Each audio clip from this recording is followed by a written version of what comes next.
ברנדון, מה קורה, אחי? טוב, אח שלי היקר, מה איתך? בסדר, מצוין. אז אנחנו פיבוט פוינט, קצת מתרגשים. חזרנו אחרי פגרה של, כמה חודשים של כמה טובים. חודשים, של כל השנה הזאת, את כן. האמת. הפרק האחרון היה הפרק של גברי בסוף דצמבר, והפרק האחרון שאני הייתי בו היה בנובמבר בכלל, שזה עוד וואו, מעט שנה. כן, כמעט פשוט שנה. אחרי זה היה לי טיסות. וגם השנה היה לי לא מעט טיסות וזה, והרבה זמן רציתי להחזיר את הפודקאסט, ואיך אומרים? כל עקבה לטובה, בסוף בשעה טובה. אנחנו פה, אז אנחנו פיבוט פוינט בעונה חדשה, בפרקים חדשים, יש המון המון על מה לדבר, עם התחום שלנו שהכל קורה בו, שהכל קורה פה באופן מהיר ומטורף. אז למי שאולי לא מכיר אותי, אני אלברט אגרונוב. אנחנו הפודקאסט של קהילת המסחר טריידרס מיינד, ונמצא איתי פה היום ברנדון.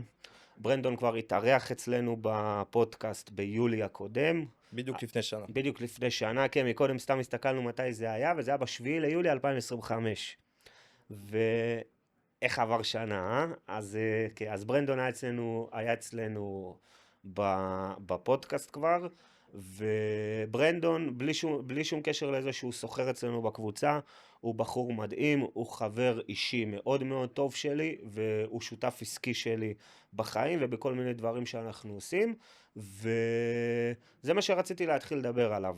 אוקיי. להתחיל לדבר על הקרן גידור. מי שאצלנו בקבוצה, אולי גם בטוויטר, יודע שאני כבר לא מעט זמן רוצה לפתוח קרן, וכבר כתבנו על זה כמה פוסטים והכל שרצינו להתחיל, אבל קרו כל מיני דברים, כמו הטיסות שהיו לי, מלחמה, עניינים. מלחמות וכאלה דברים וזה, אז זה קצת עיכב את זה, אבל אני זוכר טוב מאוד שמהפגישה הזאת שהייתי אצל ביל אקמן עם גברי, אתה זוכר? כן. בספטמבר 2025, עוד מעט לפני שנה, אני ממש ננעלתי על זה. שם התקבלה החלטה. כן, שם התקבלה ההחלטה.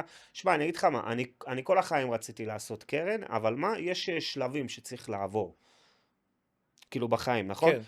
כאילו אני תמיד נותן את הדוגמה של הספורט, שהיא מסבירה את זה בצורה טובה. זה כמו שחקן כדורגל שעכשיו מתחיל לשחק, נכון? משחק בנוער, אז הוא רוצה קודם כל להגיע לבוגרים. אחרי שהוא הגיע לבוגרים, הוא רוצה להיות שחקן הרכב. אחרי שהוא שחקן הרכב, הוא רוצה לעבור לקבוצה טובה יותר, אז הוא רוצה לזכות בתארים אישיים.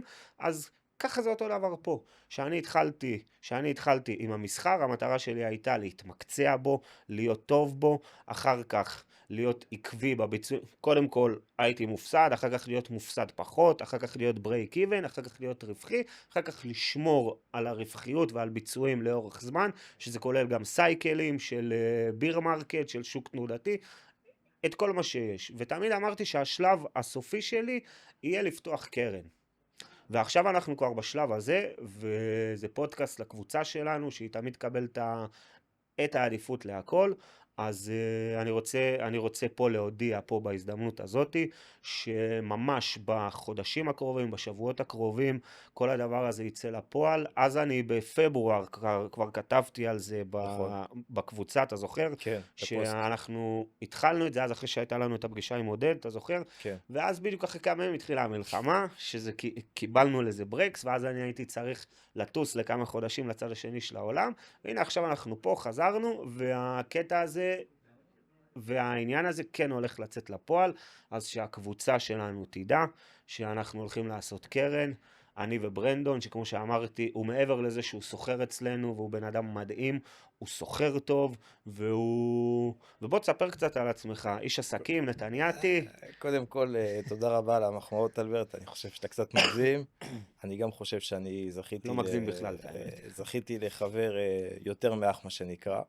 וכמו שאתה יודע, אני בכלל במקור לא הייתי קשור לבורסה עד לפני 2020 בערך. יש לי חברה עד היום בצרפת שמתמקצת בכלל במרכזיות IP, ושזה מצחיק שגם בסיבים האופטיים, שזה סקטור שהוא, אנחנו מדברים עליו בזמן האחרון, כן. קצת שונה, אבל כאילו בסוף כן, כן. הכל מתחבר, מה שנקרא.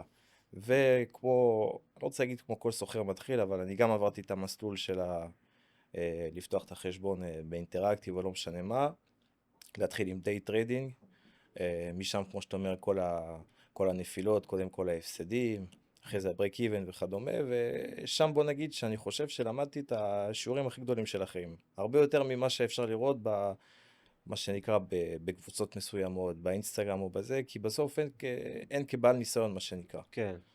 ואם יש משהו שאני כן רוצה לדבר עליו שהוא ממש חשוב בעיניי, זה עניין של הסייקלים, כי אתה דיברת על הסייקלים.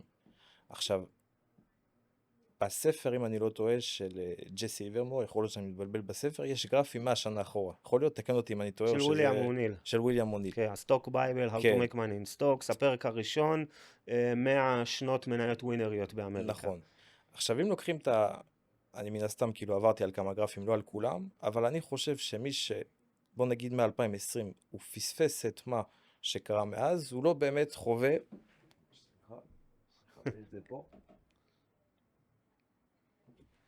מי שלא חווה את הסייקלים מ-2020 עד 2026, הוא פספס התקדמות רצינית, מה שנקרא. למה? כי בסוף אתה תמיד אומר שכל סייקל הוא חדש. אבל ב-2021, היה את הקורונה, מה שנקרא.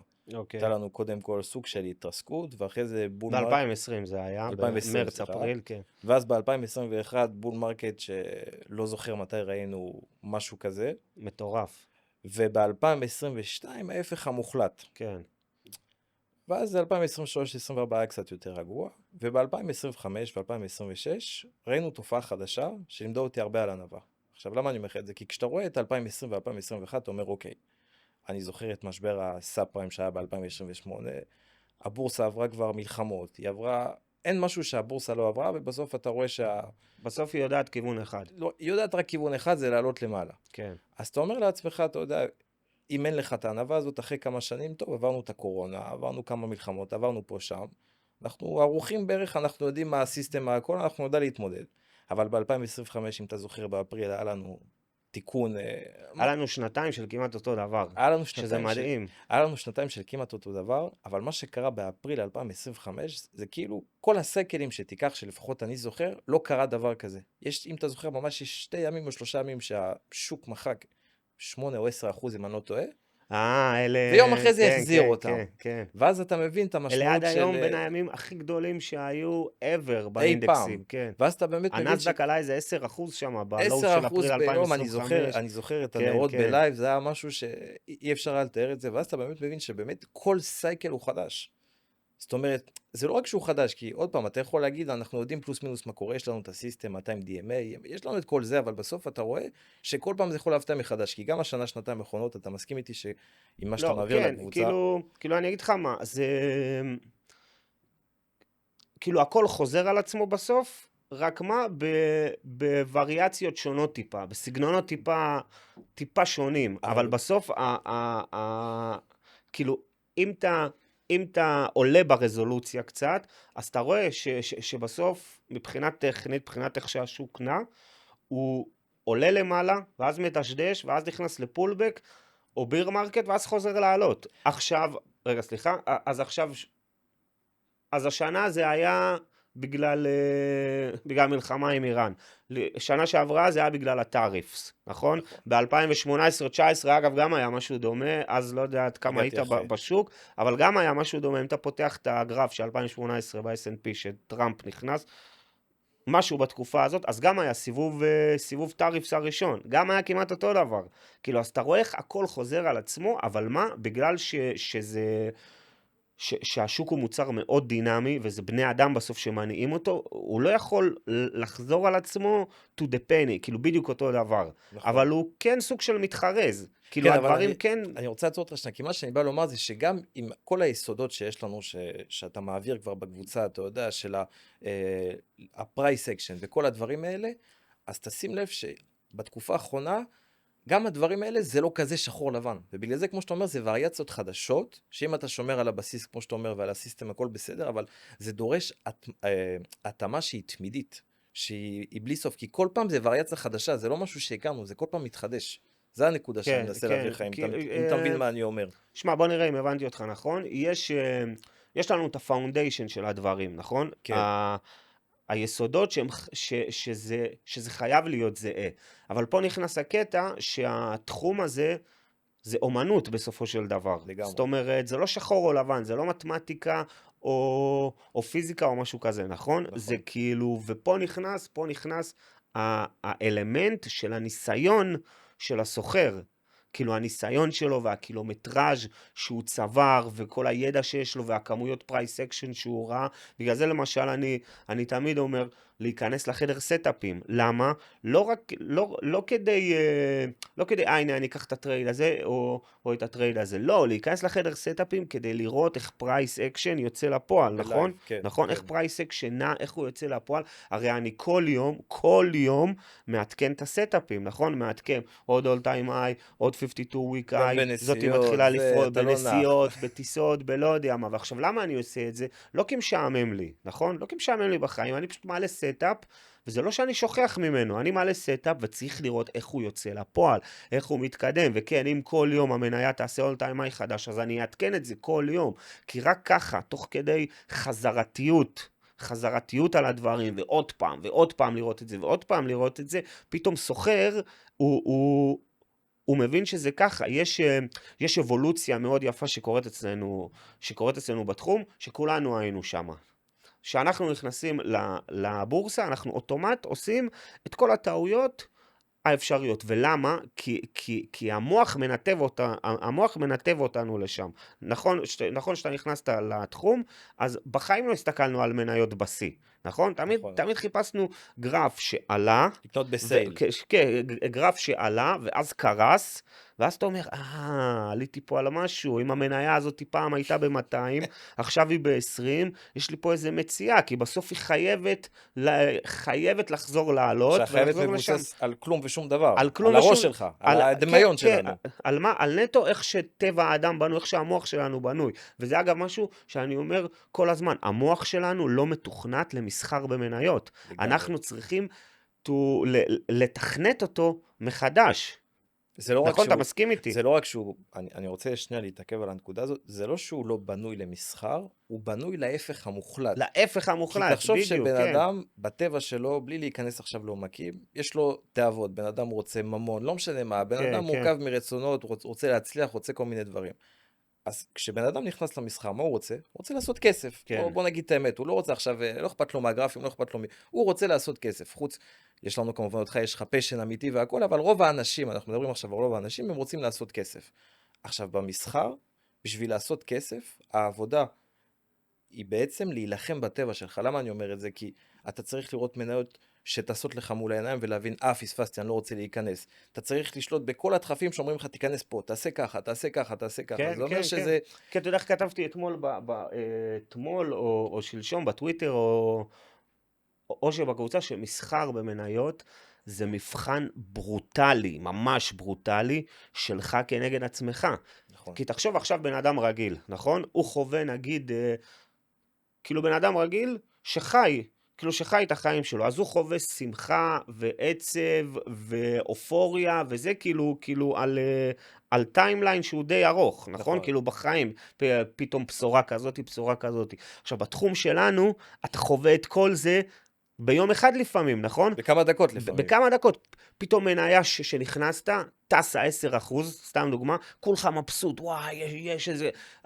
אז באמצע היום התחילה איזה פולבק למטה לתקן, אז אתה מתחיל להיות מבואס, נכון? אז בסוף כן. היא הוציאה אותך בהפסד בכלל, אז אתה מתוסכל, נכון? נכון.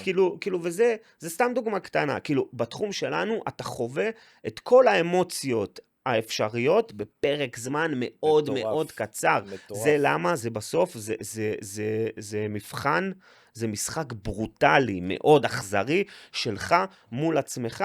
זה גם למה, דרך אגב, נקודה קטנה שאני רוצה להוסיף, חוץ מאינדי כמובן שאתה מכיר, שהוא ראוי להערצה וכמה בודדים, אני גם לא מאמין במוצר שנקרא מסחר יומי.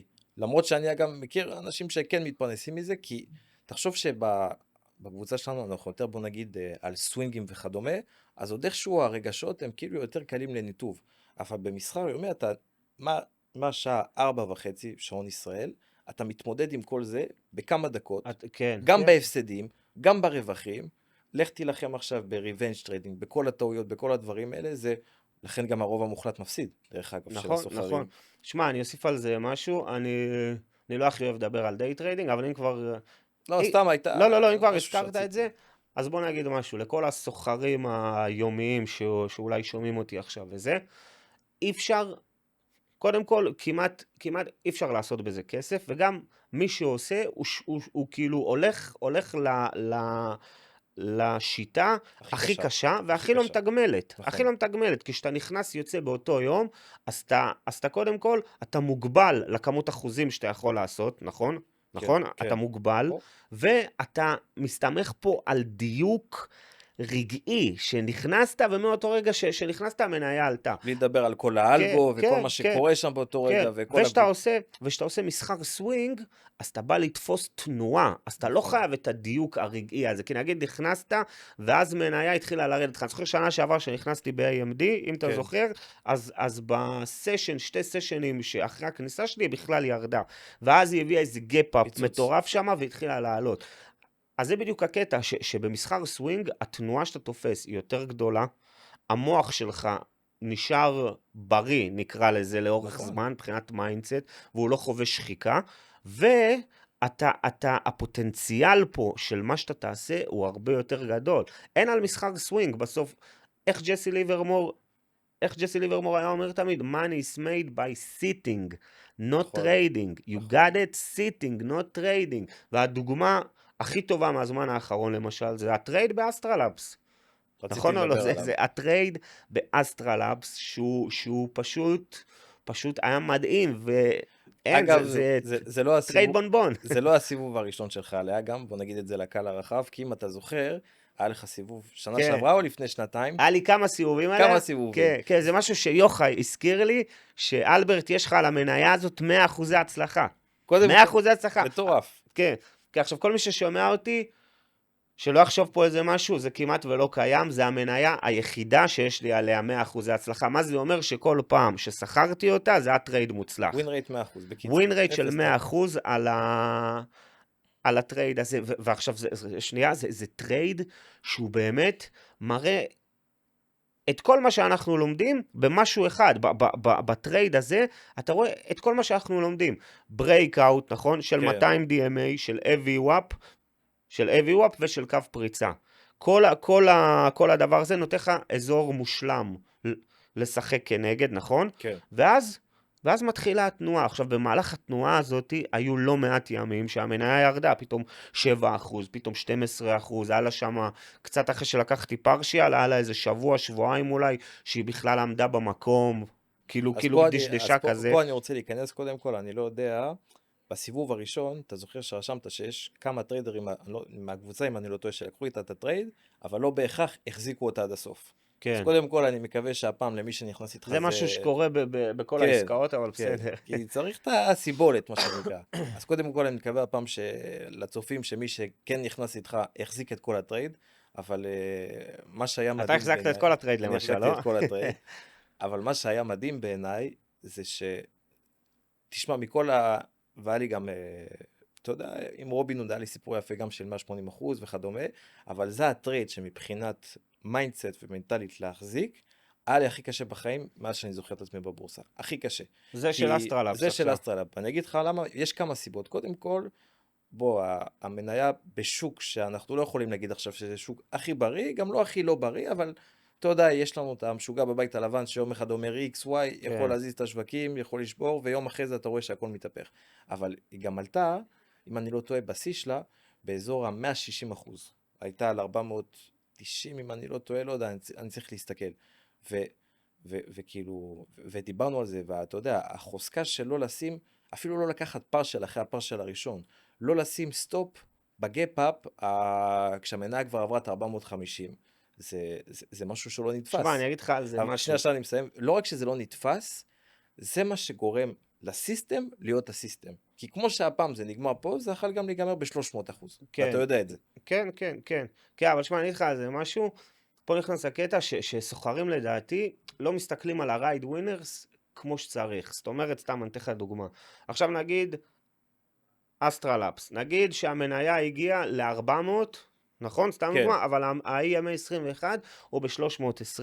נכון. אז אני מסתכל על הרווח רק לפי ה-EMA 21, אני לא מעניין אותי שהיא ב-400 עכשיו, ואני מסתכל רק על ה-EMA 21, אני אומר, הוא כל יום, הוא עולה טיפה, אז הוא כל יום עוד קצת מבטיח לי רווח, עוד קצת מבטיח לי רווח, מאשר סוחר שמסתכל, היא ב-400, עכשיו היא ב-380, לא, זה לא מעניין אותך, שהיא ב-400 ואז היא ב-380, ואז היא ב-390, זה לא מעניין, תסתכל רק על הקו של ה-EMA 21, זאת אומרת, סתם דוגמה מוחשית, אם הרמת מחיר של המניה מראה לך 180% רווח, כן. וה-EMA 21 מראה לך 120% רווח, אני מסתכל אני על 120. בראש יש לי 120% 120. רווח. אין לי 180 ויום אחרי זה יש לי 170, זה לא מעניין אותי. אני הולך רק עם הקו הזה, והקו הזה ממשיך לעלות, ורק עליו אני מסתכל. כי עכשיו, שמע, בתחום שלנו יש קל לשכוח דברים. עכשיו, לפני הטרייד של אסטרלאפס, לפני טרייד כזה, אתה אומר לסוחר, אתה נכנס לטרייד הבא, והטרייד הבא יגיע למצב שהממוצע שלו לבד יבטיח 120%, ובאיזשהו שלב המניה כבר תהיה לך 180%, 190%, וכל פעם יצחק עם זה, אבל אתה תנוע רק לפי הקו שכבר יבטיח לך מעל 100%. כל אחד היה חותם על האופציה הזאת לכל העסקאות שלו, נכון? ברור. נכון? אם היה אתה אומר לו את אפשרות, זה אם זה מראש. היה קיים, כן. נכון? אז ככה צריך להסתכל על זה, אחי, ככה צריך להסתכל על זה. אחרת, יש לך מלחמות בראש, יש לך בלבלות בראש, אני זוכר, יש אבל אלברט, שנייה, זה מה שאמרנו מקודם, עוד פעם, הטבע שלך הוא נגד כל הדברים האלה. זה כמו שעכשיו אני אגיד לך, תיקח חשבון דמו. אם אתה תיקח חשבון דמו, אתה כנראה גם תעשה 1000% בשנה. כן, כן. וכל אחד יכול לעשות גם 100, 200, 300% בשנה. למה? ואתה לימדת אותי את זה כמה פעמים, ברגע שהכסף הוא לא פונקציה, ואנחנו לוקחים את הבורסה כעסק לכל דבר, או אתה יודע, שיעורי בית, לא משנה, אני צריך לעשות 1, 2, 3. כן. אותי לא מעניין עכשיו שהרווחתי 10%, 50%, 100%, אני צריך לעשות 1, 2, 3. שמע, הזכרת לי משהו מדהים על זה. פעם כתבתי על זה בטוויטר, וזה באמת מדהים. 100% מהאנשים שניגשים לבורסה, ניגשים בשביל כסף, נכון? נכון. גם אני, גם אתה, כאילו שעוד לא ידענו מה זה בורסה, ולא ידענו לאן אנחנו נכנסים, אנחנו שומעים בורסה, אנחנו שרה כסף וזה, נכון? כן. 100% מהאנשים נכנסים לבורסה בשביל לעשות כסף, 50% מגלים שזה לא מה שהם חשבו, ובורחים, נכון? כן. מה-50% שנשארו, תגיד עוד 30-40% מנסים עוד חצי שנה, מגלים גם שזה, לא, זאתי עושה לי בכוונה, המניה הזאתי, איך שאני יוצא היא טסה, כאילו המניה יודעת מי אתה בכלל, או השוק מעניין אותו, או השוק, כאילו הוא עושה, כאילו הוא יודע שעכשיו נגיד אלברט אגרונוב מבאר שבע קנה את המניה הזאתי, אז בדיוק אני אעשה לו ככה. אז גם האנשים האלה פורשים, בסוף נשארים רק 10%, שעם הזמן, אם נגיד השנים האלה שעברו, כבר הכסף הוא לא הפקטור העיקרי בשבילם. זה האתגר, זה התשוקה, זה לנצח את עצמך, נכון? זה המשחק המנטלי הזה, אתה מול עצמך, ואז על הדרך אתה עושה המון כסף, הכסף נהיה ביי פרודקט, ופה נכנס הקטע של וורן באפט, אם אני לא טועה, שהוא אמר שמשחקים מנוצחים על ידי מי שמתעסק במה שקורה במגרש, ולא בסקורבורד למעלה. לא בסקורבורד למעלה. בוא נגיד היום שאני סוחר, ה-P&L אצלי הוא מוסתר מהמסך בכלל. נכון. עכשיו, כמה סוחרים יכולים להגיד שהם ככה עושים? לדעתי, כמה בודדים מאוד, אם בכלל. ה-P&L אצלי בכלל, שמע, בכלל, לאינטראקטיב ברוקרס, אם אין לי פעולה לעשות, אני לא נכנס. הפלטפורמה שלי זה הטריידינג ויו. עכשיו, אם יש יום צ'ופי או יום אדום, אז אני לא מסתכל, זה בכלל, לא הייתי, הנה, היום ירדתי 4% בתיק, את מי זה מעניין, אחי? את מי זה מעניין? מה שמעניין זה הפרייס אקשן, המניה עשתה משורה, צריך לסגור אותה, או שהיא עולה, צריך לחזק אותה, או שיש ברייקאוט נוסף, צריך להוסיף, או טרייד חדש, כל עוד אין לי פעולה לעשות, אני לא נכנס לשם בכלל, כי זה לא מעניין אותי, הרי חוץ מרעשי רקע, זה לא ייתן לי כלום. כאילו, ברור שאני מבין מה אתה אומר. עכשיו אני חייב לחזור לנקודה שאמרת, תזכיר לי מה זה היה עכשיו על אלברט אגרונוב מבאר שבע נכנס לטרייד, לא אכפת, כי יש לי תובנה מאוד חשובה שאני רוצה לשתף פה. שאמרת, מה זה היה בדיוק? אתה אמרת שכשאתה נכנס לטרייד, המניה מכירה אותך. לא, שה-P&L בכלל לא מופיע אצלי על המסך. לא רק ה-P&L, אמרת שהמניה לא מכירה אותך. כן, המניה לא כן. מכירה אותך. כן, אנשים חושבים שהמניה... שמע, שנייה, לא, לפני אתה לא שתמשיך. תעצור. אלברט, אתה לא, לא שנייה, תעצור. אני יודע רק שאתה לא... לפני שתמשיך. היום העליתי ציטוט של זה, של אוניל, תקשיב. איפה זה? הנה. Whenever your own money is on the line, it's going to be emotional, and the stock market is no exception. But the market doesn't know who you are, and frankly, it doesn't care what you think or what you would like to see happen. מה הקטע? שהמניה לא יודעת מי אתה, נכון? נכון. מחזיקים אותה כל כך הרבה אנשים, השוק אתה לא מעניין אותו בכלל. נכון. עכשיו אז... תן לי... לא. לא, שוט. אני רוצה לחדד פה משהו. זה תובנה שאני ישבתי עם עצמי, כי אתה דיברת עליה, אבל אני רוצה לתת מה שנקרא את ה-2 cents שלי, כי זה קצת אחרת ממה שאנשים יכולים להבין, מה שנקרא. אתה מדבר הרבה על ענווה בשוק, נכון? אוקיי. כמה שזה משהו שהוא לא רק נדרש, הוא חובה. כאילו הוא צריך לגשת לתחום הזה בענווה, ומי שלא, השוק קיבט אותו החוצה, מה שנקרא. כן. אוקיי. עכשיו, כשאנחנו... אני רק אגיד משפט אחד. אתה לא עוצר, אתה לא עוצר. לא, משפט אחד. כל מי שרואים אותו, שהוא סוחר, שהצליח במסחר, כן.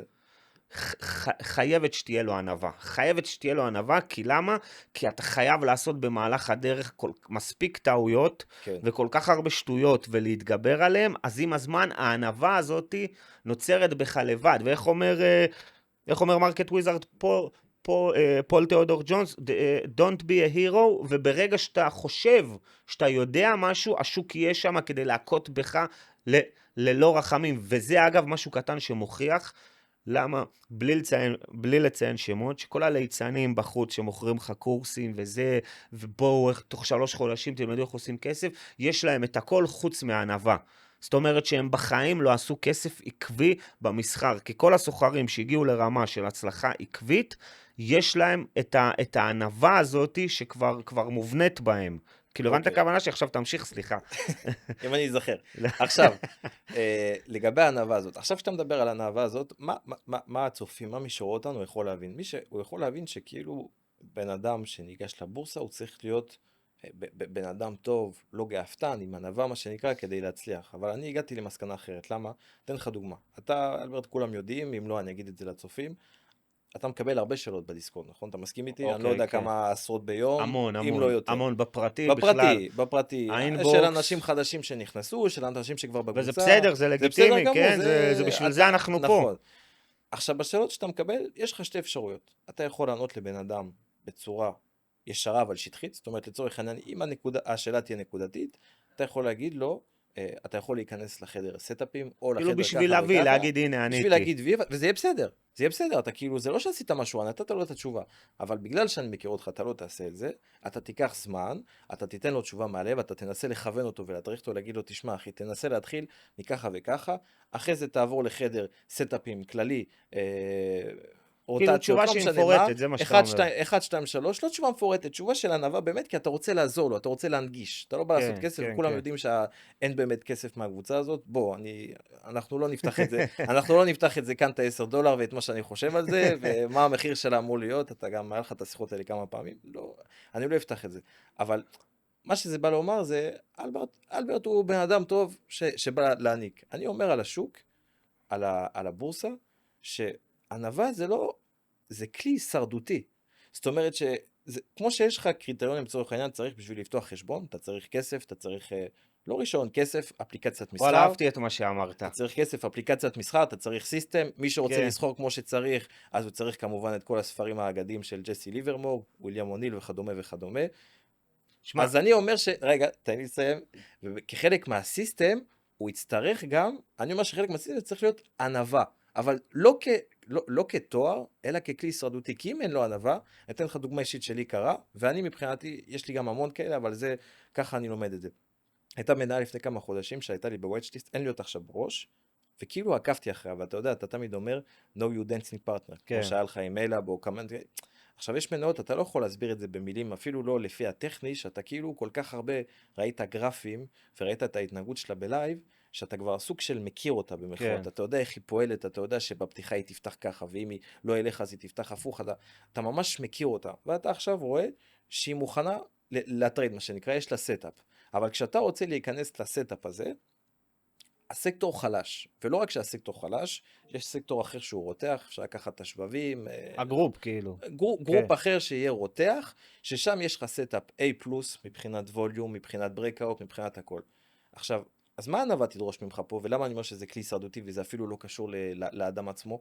הענווה תדרוש ממך לקחת את החודשיים האלה, שבמחאות לא שאתה זורק לפח כי זה ניסיון, נגיד, תודה רבה, את זה אתה שם בצד, זה לא מעניין, השוק לא יודע, כמו שאתה אומר, מי אתה, השוק לא יודע שעבדת חודשיים, השוק לא יודע שהסתכלת עליה כל היום, השוק לא ייתן לך את מה שאתה רוצה לראות, כי הרבה פעמים בן אדם גם במסחר, הוא רואה את מה שהוא רוצה לראות, הוא לא רואה את השוק, הוא רואה את מה שהוא רוצה לראות בתוך הגרף, הוא מצייר לעצמו ציור שיהיה ככה וככה, אז הענווה דורשת ממנו, לשים הכל בצד, להגיד תודה רבה, ולעשות את מה שנחוץ, ומה שנחוץ יהיה לא להיכנס לסטאפ הזה.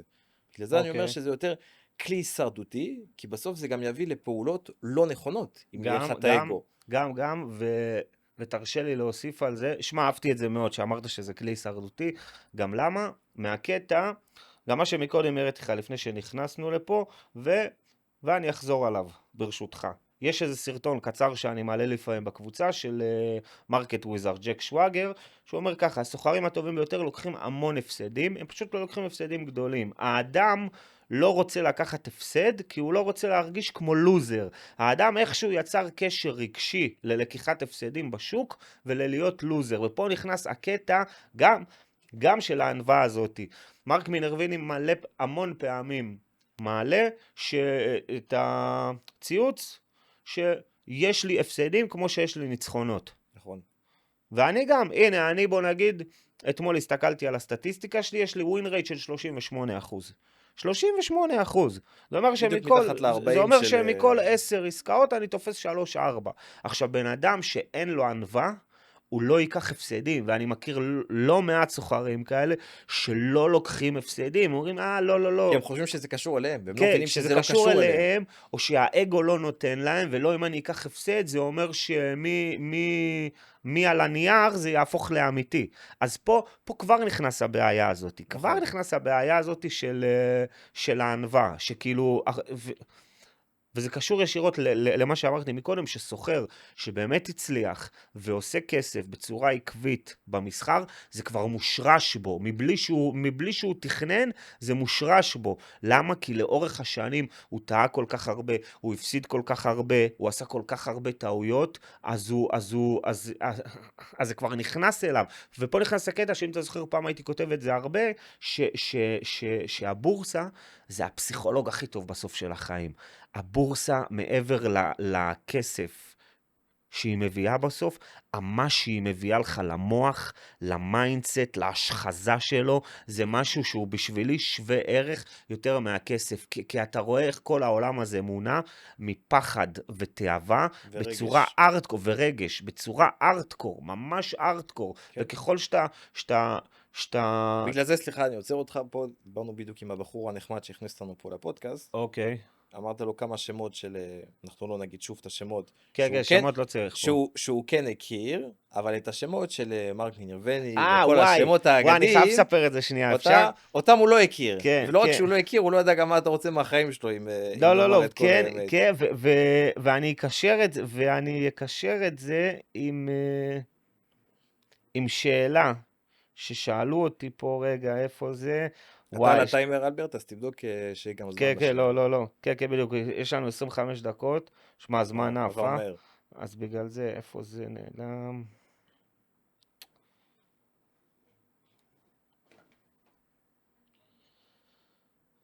בינתיים עד שתמצא את זה, אני אוסיף משהו נחמד שרציתי על מה שאמרת. שוט, אחי. זה שיש לי חבר שיש לו פמילי אופיס, והוא אמר לי פעם משפט ממש יפה. הוא אמר, השוק לא מעניש אותך על זה שטעית, השוק מעניש אותך על זה שאתה מסרב להודות שטעית. עכשיו, מה הכוונה? מה הניואנס הקטן שיש פה? הטעות הראשונה שהשוק סולח לך, זה שעכשיו אתה לוקח טרייד, לפי הסיסטם, לפי החוקים, אתה בדקת הכל טוב ויפה, יום למחרת, יש גאפ-אפ 7-8% למטה. גאפ-דאון, סליחה. בום, יצאת בהפסד, מה שנקרא. זה טעות שהשוק סולח לך. למה? יש לך סיסטם, יש לך מערכת. לא, אבל שנייה, אני חייב לתקן אותך, ברשותך. זה לא טעות. רגע. זה לא טעות. נכון, אתה צודק. זה פשוט... חכה, אני מבין מה אתה אומר, אבל חכה, כביכול, עוד פעם, אני אומר, השוק השוק סולח על טעות כביכול, למה? כי אתה יכול לקחת את זה כטעות. ברור שזה לא טעות, זה בדיוק כן, מה שאני אומר. כן. אמרתי לך, השוק לא סולח על טעויות, הוא מסרב על זה שאתה מסרב להודות בטעות. זה לא טעות, נכון. זה לא טעות בכלל. הטרייד הוא לא טעות. כן. שמע, אני הכניסה אגיד הוא לך לא טעות. משהו. אני פעם עשיתי איזה... כאילו איזה קורס כזה באינטרנט של תורת המשחקים. של מסחר. לא, של מסחר לא, של תורת המשחקים. ואחי, זה מפוצץ לך את המוח, זה מפוצץ לך את המוח, איך... עזוב את המסחר, כל החיים, זה פשוט. לסרב להודות שטעית. כן. לא, זה העולמות האלה של תורת המשחקים. ובמסחר זה בא לידי ביטוי בצורה הכי חזקה שיש. והנה, מה שאמרת עכשיו, זה קרה לי עכשיו, הרגע, ב-CGNX, סטאפ טוב היה שם, סטאפ פגז, גם לפי הגרף של המרקט סורג' בדיוק הייתה בפיבוט. אגב, נשאלתי על זה, אז בוא אני אבהיר ויזכיר עכשיו לרגע שאת הגרפים של המרקט סורג' אני לא נוגע בהם. לפעמים יש שם סטאפים, קפננדל ואזור כחול כזה שכתוב פיבוט, זה לא אני, זה של הפלטפורמה. תזכיר לי קפנדל ועינייך, אני רוצה להגיד לך משהו.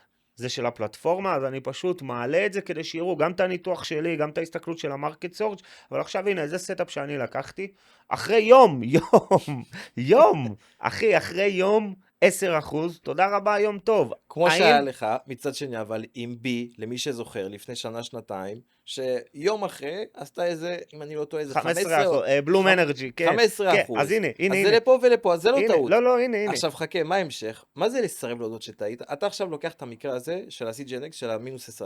עכשיו יש לך שתי אפשרות, כאילו, אוקיי, באמת לא טעיתי, השוק סולח, הכל טוב ויפה. מה זה לסרב להודות שטעית? רגע, אני לא מבין מה קרה פה. כאילו עכשיו זה הרגע, זה הנפש מדברת. כן. מה, הפסדתי 10% ביום? כאילו אפילו לא הספקתי לראות את הטרייד, לא הספקתי לראות מה שקורה, אני חייב לתקן את זה, אני הולך להיכנס עוד פעם, אני הולך... את זה השוק לא סולח. אתה מצליח להבין את ההבדל? כן, אני מבין מה שאתה אומר, אבל... שמע, אני אגיד ככה, בסוף... וכאילו גם למה דיברתי על תורת המשחקים? כי בסוף אנחנו במשחק של הסתברויות, נכון? כן, רק הסתברויות, סטטיסטיקה. כן, אנחנו לוקחים טריידים על פי סליחה, אנחנו מוציאים עסקאות לפועל לפי קריטריונים, שזה נקרא הסיסטם שלנו, שיש הסתברות יותר גבוהה שדבר X יקרה על פני דבר Y. נכון. האם זה תמיד יקרה? לא. כי אם זה תמיד היה קורה, היינו יותר עשירים מאילון מאסק היום. נכון? לא, באמת. כן. אז ברגע שזה לא קורה, אוקיי, הטרייד לא הלך, תודה, יום טוב. האם זה טעות היה להיכנס לטרייד? לא. משהו. טעות זה היה להיכנס עכשיו לטרייד, שאפילו אם הוא הביא לך 80% רווח, הוא היה בניגוד מוחלט לסיסטם שלך, כי אז זה יאמן את המיינדסט שלך, ואת המוח שלך, ואת התת מודע שלך, לעשות את זה שוב, ולעשות את זה שוב, ובאיזה וריאציה שונה. איזה קול קטן בראש, אגיד לך, אבל זוכר, אז זה עבד. לא, פאק איט, שמה הנפילה מתחילה, שמה אין בזה עקביות, איך אני אוהב לקרוא לזה? טריידים על הרואין, כי זה מענה באותו רגע, אבל הסוף מר, ואין עקביות. עכשיו שנייה, על הבחור שהיה שם, על מה שאמרנו. אני אספר את זה בקצרה, אנחנו עכשיו נכנסנו לפה לפודקאסט, אז לפני שנכנסנו, סתם דיברנו עם הבחור פה שאחראי פה על הדברים וזה, ועכשיו, כל התחום שלנו הוא כמעט מרוכז למה שאני אגיד עכשיו. ועל הדרך, זה גם שאלה ששאלו בשאלות לפודקאסט, איפה זה? רגע. אלברט, תרשה לי להוסיף, אם יש שאלה שלא שאלו, אני רוצה להוסיף אותה. אני רוצה לשמוע מה אתה חושב, אני אגיד לך גם מה אני חושב. כן, אבל הנה, שנייה, הנה, השאלה הולכת ככה, האם כניסה לתחרות עוזרת לסוחרים מסוימים להיות יותר עקביים? כניסה לתחרות זה בטח ה-US Investing Championship, ומדוע הקהל ישראלי פחות מכיר את הסוחרים האגדיים, והאם יש לנו כקהילה אינטרס שכולם יכירו. ופה נכנס כל הקטע של בכלל למה אני התחלתי את כל מה שאני התחלתי. קודם כל, האם כניסה ל-US Investing Championship עוזרת לסוחרים להיות יותר עקביים? לדעתי כן. לדעתי כן, כי זה מכריח אותך להיות יותר טוב, להיות יותר על הדברים, להיות יותר כאילו נכון?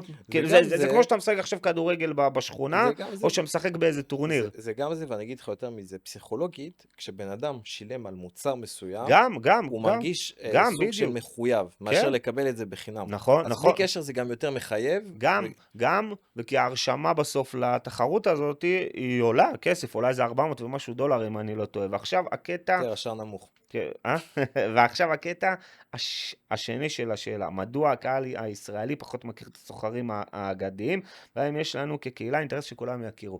אז פה נכנס קטע שאני אישית הייתי בהלם ממנו. הייתי בהלם ממנו, כי אני יוצא מנקודת ההנחה שאנחנו ישראלים, אנחנו חכמים, אנחנו בכל מקום, אנחנו חוקרים, אנחנו זה, אבל בעולם של המסחר אנחנו בורים. אנחנו בורים. כאילו המדינה הזאת ברובה היא בורה, כי כל מה שצריך פה לדעת לא מכירים, ומה שקרה עכשיו זה דוגמה מושלמת. עכשיו כל מי ששומע אותי, נגיד עכשיו סתם תלכו ברחוב, ואני לא רוצה לציין שמות, אבל יש את כל הוואנאבי גורואים הישראלים של מסחר, נכון? עכשיו לכו סתם ברחוב אנשים שקשורים לשוק ההון, ותשאלו אותם, אתה מכיר את הזה והזה? יגידו לך כן, ואז תגיד להם, אתה מכיר את מרק מינרוויני, את וויליאם אוניל, את ג'סי ליברמור, את מרק דגלס, את ניקולס דרוואס, את כל האלה, אז יעשו ככה. מה אתה רוצה ממני? כן, אחי, מאיפה באת? מה זה, זמרים? זה זמרים? מה אתה אומר לי עכשיו? פה בדיוק מתחילה הבעיה, שאנשים לא מכירים את מה שצריך להכיר, אז מלכתחילה הלמידה שלהם היא לא נכונה, וזה משהו שמינרוויני אמר פעם באחד הכנסים שלו, שבתחום הזה בן אדם יכול להיות 20 שנה ועדיין לא לעשות את הדברים נכון, כי עכשיו נגיד אם אתה רוצה להיות עורך דין או רופא, אז אתה הולך ולומד כאילו בתואר בדיוק את מה שצריך, נכון? אבל פה אין לך משהו אחד שאתה לומד. יש מיליון דרכים שאנשים איכשהו מלמדים, נכון? אבל זה לא הדברים הנכונים. אז מישהו יכול ללמד אותך משהו, ואתה יכול לתרגל אותו 20 שנה, ועדיין לא להצליח. נכון. ולא כי אתה אשם, כי אתה לא מכיר משהו אחר פשוט, המוח שלך לא מכיר משהו אחר, אז הוא חושב שזה הדרך היחידה, ואז הוא אומר לעצמו, וואלה, אני 20 שנה עושה את זה, ואם זה הדרך היחידה, אז הוא אומר שזה קזינו התחום הזה. נכון? שזה ממש הנה, לא, שזה ההפך המוחלט. וזה כי הוא אשם, כי הוא מעולם לא למד את מה שבאמת צריך. ועכשיו, למה הקהל בישראל ככה? אני באמת לא יודע, כי שנייה, אני חייב לסיים את זה. כי אני אומר ככה, אוקיי, אם אני רוצה ללמוד מישהו, נכון? תחום מסוים, אז אני אלמד את הכי טובים בעולם שעשו את המשהו המסוים הזה, נכון? אז עכשיו נגיד אני הייתי רוצה ללמוד מסחר במניות, וקופץ לי איזה פרסומת באינסטגרם של איזה ליצן, בוא תוך 3 חודשים תלמד לעשות כסף. אז למה שאני לא אשתמש בכלי המדהים הזה שנקרא גוגל לשנייה, נכון? וכתוב, מי הסוחרים הכי טובים בעולם? יקפצו לי כמה שמות, ואז אני אתחיל לחקור את השמות האלה, ואם הם הוציאו סרטונים, או ספרים, או קורסים שלהם, ואותם אני אלמד, כי אם ואם לי אופציה, והייתי חוזר על המשפט הזה פעם המון, אם ואם לי אופציה ללמוד מקריסטיאנו רונלדו, או שמשחקן ליגה ג', למה שאני אלך על השחקן ליגה ג' ולא על משהו מוכח, ועוד במיוחד שהמשהו מוכח הזה נמכר נגיד בספר ב$30, והליגה ג' בקורס שעיצבו אותו יפה ב-10, 15, 20 אלף שקל. אז אני אענה לך ואתה תראה שכל פעם הכל קשור בהכל. קודם אוקיי. כל, זה דעה אישית שלי, אני חושב שתסכים איתי, אני לא יודע, אבל בכללי אנחנו נמצאים בדור שאנשים רוצים הכל כאן ועכשיו, אוקיי? שזה ההפך המוחלט של הקבוצה הזאת. הקבוצה הזאת דורשת לימוד ולקרוא ספרים ולעבור על החומר ולעבור על הגרפים. עכשיו יש מישהו שאני... הנה הקבוצה שלנו בעולם, שמע, עכשיו שאתה אומר את זה, הכי מדהימה בעולם. עכשיו יש מישהו שאני מאוד אוהב ואני לוקח ממנו הרבה לחיים, לא יודע אם שמעת פעם את השם הזה, קוראים לו אלכס הורמוזי. הוא לא גורו, לא הייתי מגדיר אותו כגורו, אבל הוא מה שנקרא מאוד, מאוד פרקטי. זאת אומרת, למה אני אומר לך מאוד פרקטי? כי אתה יודע, יש לך שמות שדברו איתך הרבה על מוטיבציה ודברים כאלה, אבל מוטיבציה לא מחזיקה. אבל אתה מסכים איתי? יש נכון. דבר כזה שנקרא דיסציפלין. מוטיבציה נגמרת, משמעת נשפט. דיסציפלין זה מה שבן אדם צריך, כן, זה משמעת. ה-ב' כאילו, כי המוטיבציה יום אחד אתה תקום ככה, יום אחרי זה יום מישהו אחד אתה נכנס קם לך עם באוטו, אנרגיות, יום כן, אחד יום אין לך אחד אתה כוח, זה... ממורמר והכל, אז כן, כן. המוטיבציה היא לא נשמרת. אבל הדיסציפלין, ברגע שיש לך משמעת שלא משנה מה, כמו שאתה מראה כל יום לקבוצה, בשעה 8 בבוקר, אני כבר זוכר כמעט בעל פה, כמעט כל יום, עולים הגרפים, הסקטורים, ה-IBD וכולי וכולי וכולי. אז הוא אומר משפט, הוא תמיד אומר, do the work. מה זה do the work? do the work זה אומר, אל תחפש לקפוץ מא' לב' לג' לד', פשוט תעשה את העבודה. אם אתה כן. תעשה את העבודה, אתה תצליח. עכשיו, למה אנשים לא שומעים ולא רוצים את מרק מינירבני וכאלה? כי מרק מינירבני והאנשים האלה, תשים לב, אין להם את כל הפרסום הממומן, ואין להם את הפרארי, והם לא מציגים את נכון. כל הדברים מאחורה, והאנשים הצעירים שרוצים היום כסף, הם כן רואים את האלה עם כל הסרטונים שלא נדבר עליהם עכשיו, בטיקטוק והכל של בוא תראה פה, בוא תראה שם, כי הרשתות זה האלה הנפש דפקו להם את שלהם. המוח. נכון, הרשתות דפקו להם את המוח, ומי שאין לו משמעת מספיק חזקה ורצון בדיוק, באמת כן. להצליח, לא שמע, זה לעשות מדהים, כסף. שמע, זה מדהים כמה אנשים מחפשים את הקל הזה, כן, והם לא מבינים שהם מטומטמים. למה? למה? כי נגיד אני עכשיו עובד בעבודה וחסכתי בצד 200-300 אלף שקל. אני כל כך מטומטם שאני אכנס לעסקה בכסף הזה שחסכתי כל החיים, כי בן אדם X כתב בקבוצה שלו להיכנס. כאילו, למה? למה שאני אעשה את זה? כל החיים עבדתי, אספתי כסף, עכשיו אני אכנס לעסקה וישקיע את הכסף הזה, רק כי זה אמר לי שאני בכלל לא מכיר אותו. וזה הבעיה שלהם. עכשיו, אצלנו, בקבוצה, אנשים שלוקחים איתי עסקאות, אז אני יוצא מנקודת ההנחה שהם אישרו לעצמם את העסקה לפני שהם נכנסו, נכון? זאת אומרת, ואני אסביר. עכשיו אלברט לקח עסקה, אז עכשיו אנחנו אצלנו מלמדים איך לנתח טכני, נכון? איך להסתכל נכון על הדברים. ופה נכנס הקטע שפעם הייתי אומר, you can borrow someone idea, but you can't borrow their conviction. ועכשיו מה זה אומר? אין בעיה להיכנס עם מישהו לטרייד, אבל מה? תראה שזה עונה לך לקריטריונים גם. אוקיי, הנה אלברט לקח את זה, בוא נראה למה הוא לקח. יש פה פריצה של זה, יש פה סקטור חזק, יש אזור טוב לשחק כנגד, יש פה הכל, אז יאללה, ניכנס גם. מה שאני דיברתי זה שעכשיו סתם בקבוצות איתותים האלה, בטלגרם נגיד, סתם, ואם לך טיקר BXC, קנה. וישר בן אדם נכנס וזה וקונה. למה? אז פה אני רוצה להגיד לך משהו יפה. לא, אבל הבנת את מה שאמרתי? ברור שהבנתי, כן. את ההבדל העצום הזה? אני רוצה להגיד לך משהו יפה שיכול לפתור, אולי בקבוצה וגם לצופים באופן כללי, שתי בעיות במקביל. כשנכנסים איתך לטרייד עם אלברט יש שתי אפשרויות. יש בן אדם שנכנס איתך לטרייד מהסיבה הפשוטה שהוא מכיר את התשואות שלך, כי אתה מפרסם אותם והוא מכיר את האחוזים שלך וכו' וכו', אז הוא אומר, טוב, אם אלברט נכנס, אני סומך על אלברט, זה הסיבה שהוא נכנס לטרייד, אז יש גם את השכבה הזאת, ויש את השכבה השנייה, שתבדוק את הטרייד ותנתח אותו, לראות האם היא מתאימה לסיסטם שלו. עכשיו, למה אני אומר לך הסיסטם שלו? כי אני בעצמי אומר לך שאני לפעמים לא סוחר כמוך, ולא כולם סוחרים כמוך, וזה מצוין, ככה זה צריך להיות. ואם האנשים, ולמה הקרן גידור תיתן פה איזה פתרון יפה, אני אגיד לך למה, כי אם האנשים בסוף ינסו לחכות אותך, אז כאילו ממש, סליחה, מכל הקבוצה, הם לא הבינו את המטרה של הקבוצה. הם לא הבינו בכלל את המטרה של הקבוצה. המטרה היא לא לחכות אותך, כן, המטרה כן, זה כן. לקחת את היסודות, את הפונדיישן, את כל מה שאתה לימדת, ואז כל אחד צריך להוציא את עצמו לידי ביטוי בסוף. לכל אחד יש בדיוק, את כן, הניואנסים כן. שלו, יש את הדברים שהוא רואה, כמו שיש טריידים שראית, אמרתי לך ואמרת לי, לא הייתי לוקח וזה, בסוף כן, לפעמים כן. יצא טוב לפעמים. אז הקרן גידור, למה אפשר עכשיו לשלב את שתי העולמות? כי מי שירצה לקחת את הטריידים שלנו, מה שנקרא, יוכל להשקיע, ואז כאילו הוא אומר, טוב, יש לי מה שנקרא את הטריידים של אלברט מפה, ואז אני יכול להוציא את עצמי לידי פועל במסחר בלי קשר. זה שתי עולמות שונים. יש לי תיק מושקע, תודה רבה, אני לא מסתכל עליו, אני לא צריך להתעסק כן, בו. הבנתי את הראש שלך למה אתה מתכוון. אני לא מתעסק בו, זה כאילו, אני רוצה להיות בכל הטריידים. יש אנשים שרוצים להיות בכל הטריידים שלך להיות. אתה מסכים איתי, לא משנה מה תגיד לי בקבוצה. גם אם אנשים לא יגידו את זה, כן, יש המון כאלה, הם רוצים, אבל אתה זה... שולח טיקר, 5 דקות אחרי זה אני יכול להבטיח לך שלא יודע כמה אחוזים כבר נכנסו. אתה סוגר להם את הפינה, אבל המטרה בסוף זה שהם יוכלו לסחור עצמאית. זה המטרה, הם צריכים לדעת לסחור לבד. כל אחד צריך לדעת. אתה מסכים איתי שהקבוצה שלנו היא כן עושה את זה בסוף? את מה? כאילו, היא ברור כן, שהיא עושה את כאילו, זה. כן ההרגשה והאהבה היא שמה, זה שזה לא קבוצות איתות, זה לא איתותים, זה אנשים באים כדי ללמוד, לסחור, להתמקצע. עכשיו, גם פעם הייתי אומר את זה, ואני אחזור על זה עכשיו, בהזדמנות הזאת, צריך להיות עם מיינדסט שכאילו אומר, למה שאני אעתיק את X?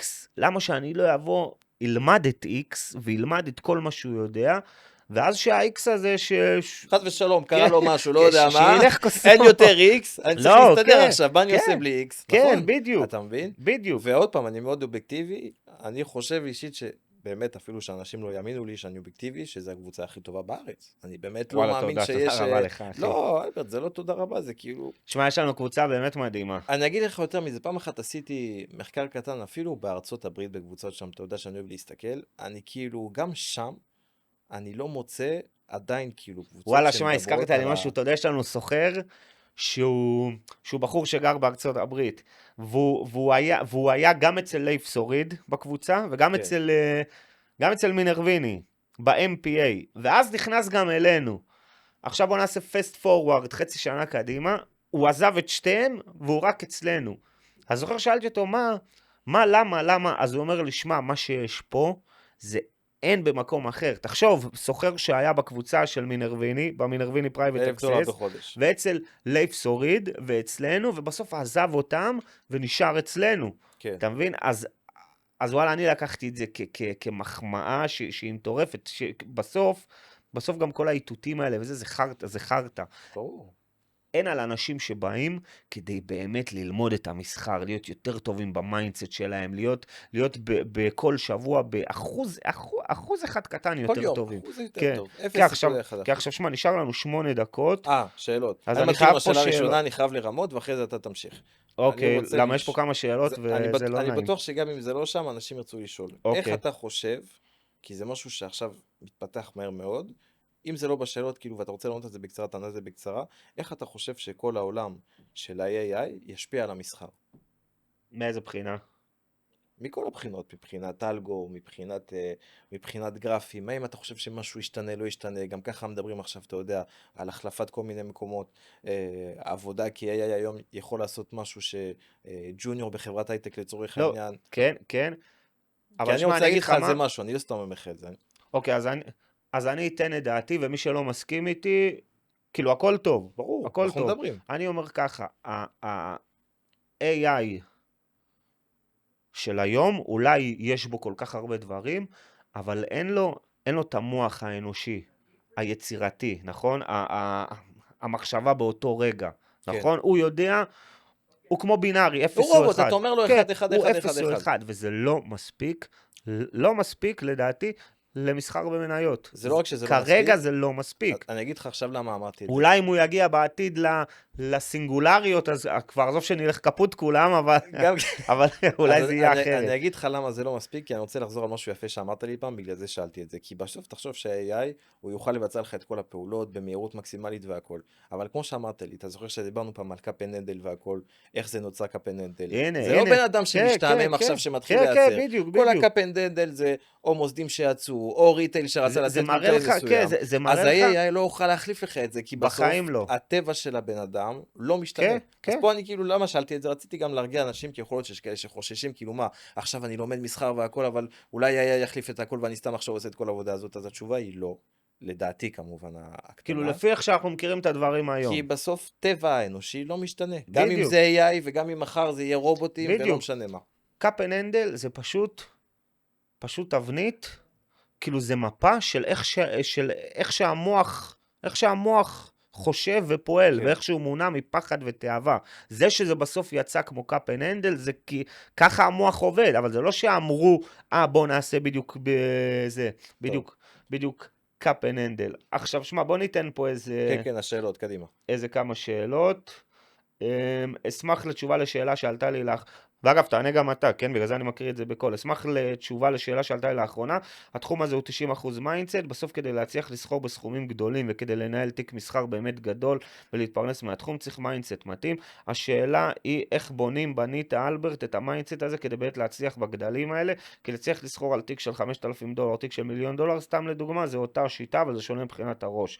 ושאלה שנייה שמתקשרת אליה, שמשפיעה על בני אדם בהרבה מתחומים וגם בתחום הזה, היא ההרגשה שאתה באמת ראוי לזה. כלומר, בן אדם שיודע שיטה, יודע לנתח טכני, אם הוא לא ירגיש בתוכו ויאמין שהוא ראוי, הוא לא יצליח. עכשיו... שאלה יפה. כן, שאלה יפה, עמוקה. כן, יש פה שתי שתי וריאציות. שאלות, יש פה שתי שאלות, אז בואו נתחיל עם הקטע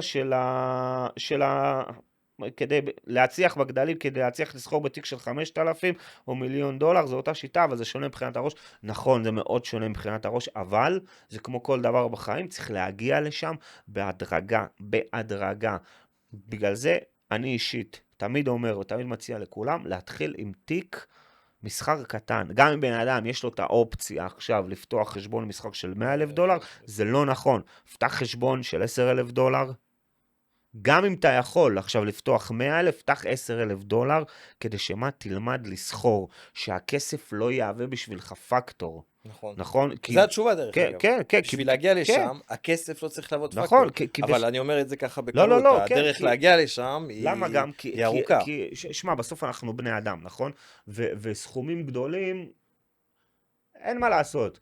אתה אוטומט, זה כן באיזשהו מקום, זה כאילו משפיע עליך. אבל אם אתה בונה את עצמך לזה, אז זה כבר יהיה אחרת. עכשיו, מה זאת אומרת בונה את עצמך? אם התחלת עם $10,000, נכון? כן. וכעבור כמה שנים, החשבון הזה כבר עלה ועלה, ועם הזמן הגיע ל$100,000-200,000. אז כבר כל התהליך הזה שעברת בשנים האלה, מכין אותך לזה, נכון? מאשר תיק של $10,000, ואז אחרי שנה, סתם דוגמה, זכית בלוטו ושמת שם עוד 2 מיליון. זה כבר ישפיע עליך בצורה שונה, לכן חייב להתחיל עם תיקים קטנים, וכי רק בתיק קטן אתה חושב נטו על המסחר, אתה מתעסק נטו במסחר, וככה אתה בונה את עצמך לזה. כי בסוף באמת טרייד של $1,000 או $1,000,000 זה אותו דבר, מבחינת הניתוח טכני, מבחינת איך שהמניה זזה, מבחינת האחוזים זה אותו דבר. זה גם בשאלה השנייה, אני אתן לך את אותה התשובה שלי לפחות, יש פה גם עניין של ביטחון. כי בשאלה השנייה, אם תשים לב, הוא אומר איך אתה מרגיש שאתה ראוי לזה, לדעת והכל. אז בגלל זה חזרתי על זה כמה פעמים, שאסור שבן אדם יעתיק אותך, אלברט, אבל ברגע כי אם הוא מעתיק אותך, אז כמו שאתה אומר, הוא בחיים לא יוכל לפתח את הביטחון הזה של לדעת של אני מסוגל.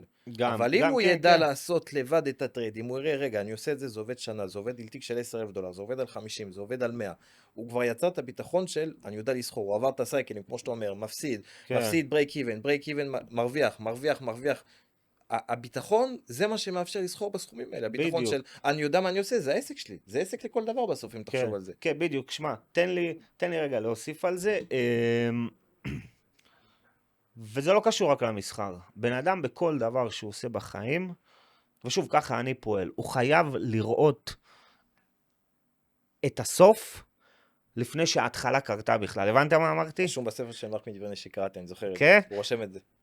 אחי, אתה חייב לראות את הסוף לפני שההתחלה קרתה בכלל. ואגב, נכון, אני זוכר, העליתי פעם מהספר של מינרוויני על 1997, שהוא זכה ב-US Investing Championship, אז מאיזה רעיון שעשו לו שם, אז שאלו אותו, מה חשבת על התחרות שרק התחלת? הוא אמר, ידעתי שאני אזכה מההתחלה, ולא כי אני... איזה מיינדסט. כן, ולא כי אני חושב שאני יותר טוב מכולם, או אני איזה יאיר או משהו כזה. פשוט ידעתי שאני עושה את כל מה שצריך.